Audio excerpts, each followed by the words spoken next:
the whispers did not begin in California. They began inside the palace itself. Quiet conversations behind polished wooden doors. Advisors lowering their voices the moment staff walked past. Senior aides suddenly refusing to even say Harry's name during certain meetings. And then came the rumor that exploded through royal circles like a hidden bomb finally going off. King Charles was allegedly being pressured by his own advisors to permanently cut Prince Harry from all remaining royal duties forever. Not temporarily, not emotionally, permanently. And suddenly the entire royal crisis stopped looking like a wounded family drama and started looking like a cold institutional purge happening in slow motion. Because according to palace whispers, the fear inside the monarchy is no longer just about interviews, memoirs, Netflix deals, or embarrassing headlines. The fear is much bigger now. Advisors reportedly believe Harry has become something dangerous to the institution itself. Unpredictable, emotionally explosive, commercially independent, and impossible to control once royal status enters the equation again. That is the part the public allegedly does not fully see. Behind every smiling royal balcony appearance, every carefully staged family photo, every controlled Christmas walk, the palace has reportedly been fighting an invisible war over one terrifying question. Can Prince Harry ever be trusted near royal power again? And insiders claim the answer hardening around Charles is becoming colder by the week. No, because this was never just about family pain anymore. Palace officials reportedly believe Harry crossed a line that no modern royal had crossed before. He did not merely leave royal life. He took royal secrets into the commercial world. He transformed private tensions into global entertainment. He allegedly shattered the ancient unwritten rule that royal anger stays buried behind palace walls forever. That changed everything. And according to explosive whispers moving through royal circles, certain advisors now fear Charles has remained too emotionally soft on Harry for too long. That is where the real tension reportedly began. Not between Harry and William, between Charles and his own institution. Because while Charles still sees Harry as his son, palace advisors allegedly see Harry as a constitutional risk wrapped inside emotional tragedy. They reportedly fear every phone call, every private meeting, every symbolic gesture toward reconciliation becomes another crack in the monarchy's authority. And then came the alleged trigger that changed the mood completely. Harry's supposed quiet attempts to reopen discussions around royal patronages and public royal association reportedly sent palace insiders into absolute panic mode. Not because the requests themselves were guaranteed to succeed, but because the mere possibility reopened the nightmare of half in, half out again. That phrase still reportedly haunts palace corridors like a ghost. Half royal, half celebrity, half duty, half independence. The arrangement Queen Elizabeth allegedly rejected with brutal clarity years ago. And now insiders claim certain advisors believe Harry has slowly been trying to crawl back toward royal legitimacy through softer channels, charity work, military symbolism, public appearances, emotional reconciliation language, and carefully crafted humanitarian branding that still carries royal echoes without royal accountability. To palace hardliners, that reportedly looked less like healing and more like strategy. And suddenly Charles allegedly found himself trapped inside the oldest royal nightmare imaginable. Choose the crown or choose the sun, because every advisor surrounding him reportedly began repeating the same terrifying warning. If Harry regains even symbolic royal relevance, the monarchy risks looking weak, confused, and completely inconsistent. One insider allegedly described it as trying to put toothpaste back into the tube after detonating the container. That is how damaged trust reportedly became inside palace machinery, especially with Prince William. Because behind closed doors, insiders claim William's position has become ice cold, not emotional, not explosive, worse, calculated. And that frightened palace officials even more, because William reportedly no longer sees Harry as a temporary family problem. He allegedly sees him as a long-term threat to the stability of the future monarchy itself. Every interview, every accusation, every documentary appearance reportedly convinced William that blurred boundaries with Harry are now impossible. And according to whispers, William's influence inside the palace has quietly exploded during Charles's health struggles. That matters a lot, because insiders claim advisors increasingly think about the monarchy in terms of the next reign, not merely Charles's current one. And in that future vision, the institution reportedly becomes smaller, stricter, cleaner, and emotionally harder. No confusion, no freelance royals, no emotional exceptions, no no royal privilege detached from complete loyalty. That philosophy allegedly sits at the center of the pressure campaign surrounding Charles right now, because every time Harry appears publicly using royal titles, every time Meghan is introduced as Duchess, every time old royal associations reappear in media coverage, palace insiders reportedly fear the monarchy loses control over its own image all over again. And advisors allegedly keep reminding Charles of one brutal truth: the public may sympathize with Harry emotionally while still believing the monarchy cannot survive if discipline becomes optional. That is reportedly the argument tightening around Charles from all sides now. Not hatred, fear.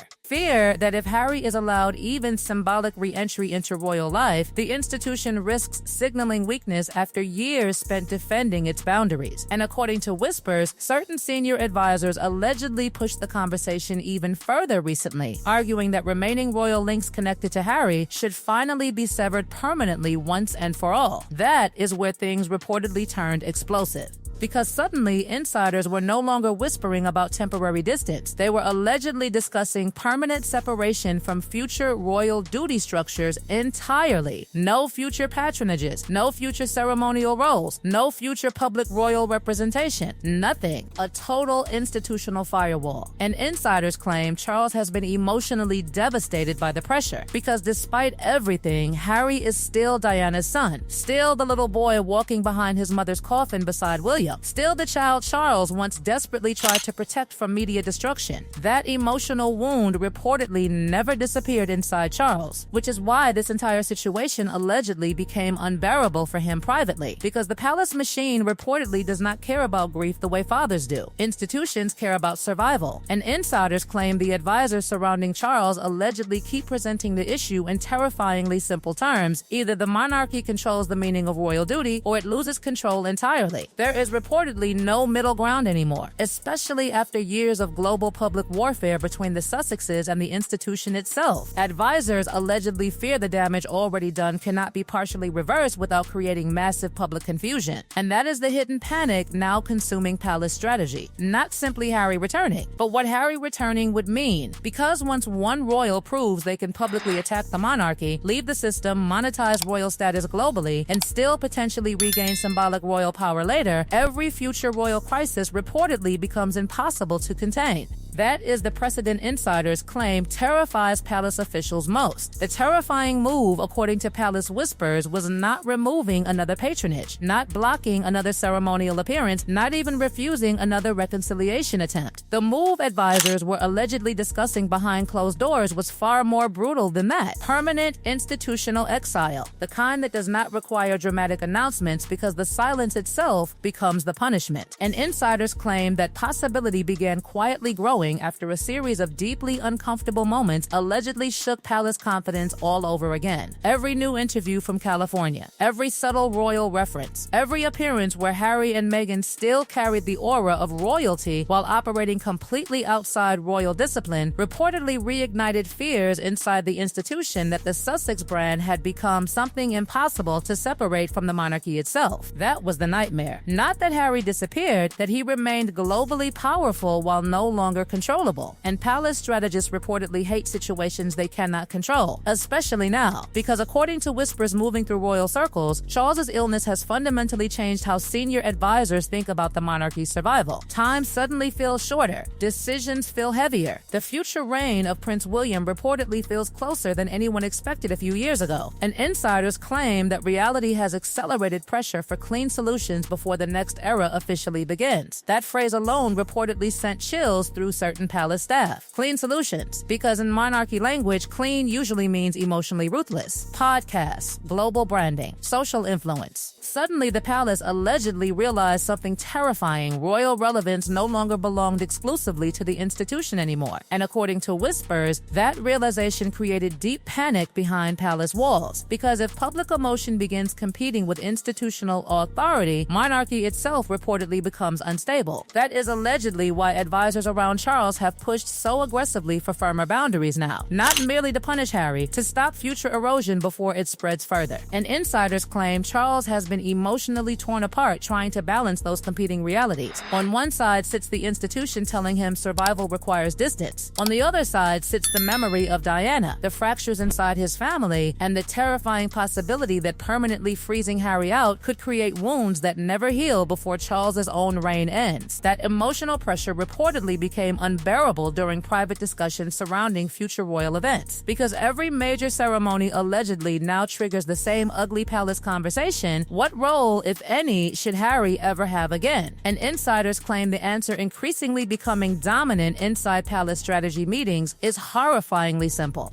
None. No future constitutional role. No gradual reintegration. No symbolic pathway back. No reopening of royal structures already closed. Just permanent separation hidden beneath polite royal language. That is reportedly the solution certain advisors believe protects the future monarchy best. A complete end to ambiguity. No more speculation about returns. No more emotional negotiations through media pressure. No more fears that reconciliation could evolve into restored influence later. Just a hard institutional border. And according to whispers, palace officials allegedly believe the public would eventually accept it if enough time passes quietly. That is the strategy reportedly terrifying Charles the most, not open war. Silence. Because silence allows the institution to move without public confrontation. It allows the palace to slowly freeze someone out while maintaining the appearance of dignity. No dramatic expulsion. No screaming headlines from Buckingham Palace. Just fewer invitations, fewer mentions, fewer visible connections. Less relevance, less access, less oxygen, until eventually the distance begins feeling permanent. And insiders claim Harry allegedly senses that shift already, which is why recent discussions around security, royal association, and patronages reportedly became emotionally explosive behind the scenes. Because according to whispers, Harry still reportedly believes he never intended to fully destroy his relationship with the institution itself. He allegedly wanted freedom without total exile. But palace advisors reportedly concluded years ago that freedom without separation was impossible. That was the original fracture. And now insiders claim the monarchy is reaching the final stage of that fracture. Acceptance, not healing. Acceptance. Acceptance that Harry may remain family privately while becoming institutionally irrelevant permanently. And according to palace whispers, that realization has allegedly created one final invisible war between Charles's emotional instincts and the colder machinery surrounding him. Because Charles reportedly understands exactly what permanent exclusion would symbolize historically. It would not merely define Harry's future. It would define Charles's reign itself. A reign marked not only by transition and illness, but by the permanent splintering of Diana's sons into separate worlds orbiting the same crown from completely different realities. One inside the palace walls, one outside them forever. And perhaps the darkest part of all is this. Insiders claim the palace no longer believes the relationship can truly return to what it once was under any circumstances. Too much has been said. Too much trust allegedly collapsed. Too many private wounds became public weapons. The monarchy reportedly survived the crisis institutionally, but internally something fundamental broke. That is why advisors allegedly keep returning to the same brutal conclusion again and again behind closed doors. The crown cannot emotionally afford Harry, but it allegedly cannot constitutionally afford him either. And somewhere inside Buckingham Palace, behind the polished smiles, controlled statements, and ceremonial appearances, that terrifying calculation may already have been made.